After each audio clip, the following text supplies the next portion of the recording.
You Need a Hat, Brad Maurer.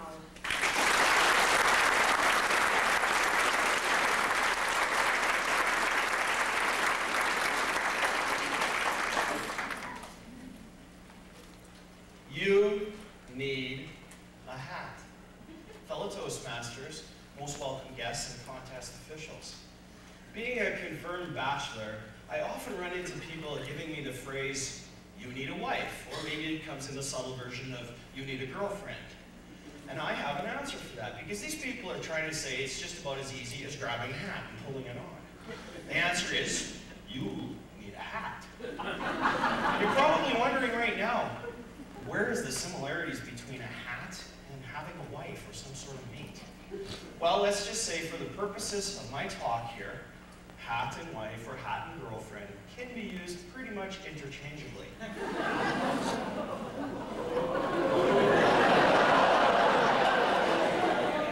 I remember this hat that I had some years ago. She was kind of hard and unfeeling at times. Granted, she wasn't much of a looker.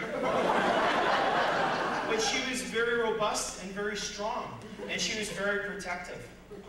Though sometimes we had a bit of trouble, I used to use her protection and go into areas of trouble and get fights and hope she could bail me out. Eventually, what happened was that I had to end the relationship because I realized that the only basis for this relationship was my own insecurity. So, in entered the foreign hat. And I'll be the first to admit I was attracted to her for her looks. But it ran much deeper than that. As you can see, she stood for something. But she was a bit flashy and a bit exotic, and she used to catch a lot of looks. And I used to get jealous. I used to think that somebody else was going to steal my hat.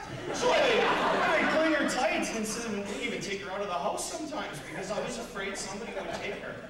And also the other thing that used to happen was she'd be getting all of the attention. My poor little ego would sag.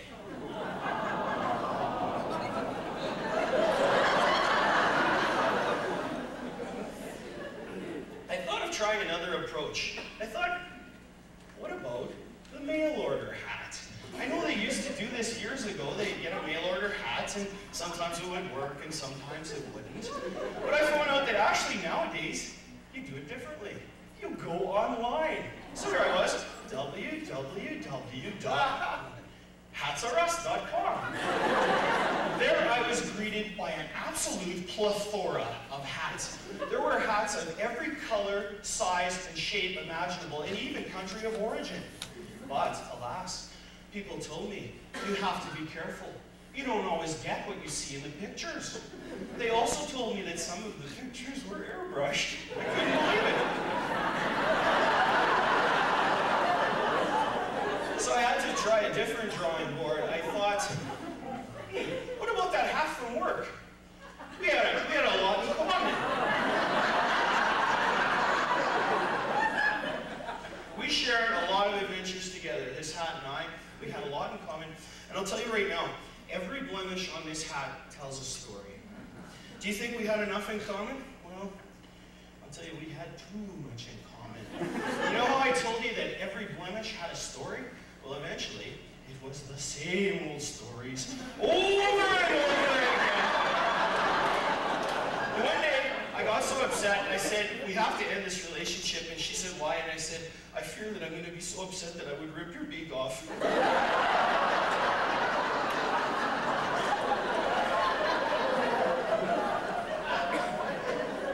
So then I thought, there's got to be another way. What about going out and grabbing somebody else's hat? I can tell you right now, that is not a good approach. This guy, and I didn't even pick somebody who was smaller than me, he wanted to beat me up. And I thought, well, where's my red hat now? I need some protection. So now you got a bit of an idea of how the hat and the wife or the mate thing fits together. Well, how do you use such information? Well, somebody comes on with the you need a wife talk, I put on my hat. Then I put a hat on them. And if it doesn't fit all too good, all the better. Because what I do then is I sit down and I discuss how much they need that hat, and I don't take no for an answer. And eventually, they say, Uncle, they concede and they say, nobody should be giving advice on whether or not you need a hat. And I say, oh, would it follow then that maybe somebody shouldn't be giving advice on whether or not you need a wife? I've used this approach many times, and this hat attack has been life-changing for many people. Granted. And there's some reasons, I'll tell you right off. I don't have a hat right now, and some of the reasons I see people, they don't treat their hats right. You got those backwards hat-wearing teenagers. They don't respect their hat, and I don't like to see that. Then there's the people, they come home from work, and they fling their hat into the corner, and that's not very nice to see either. And then we have all seen those people. They wear their hats so darn tight that they can't even think for themselves.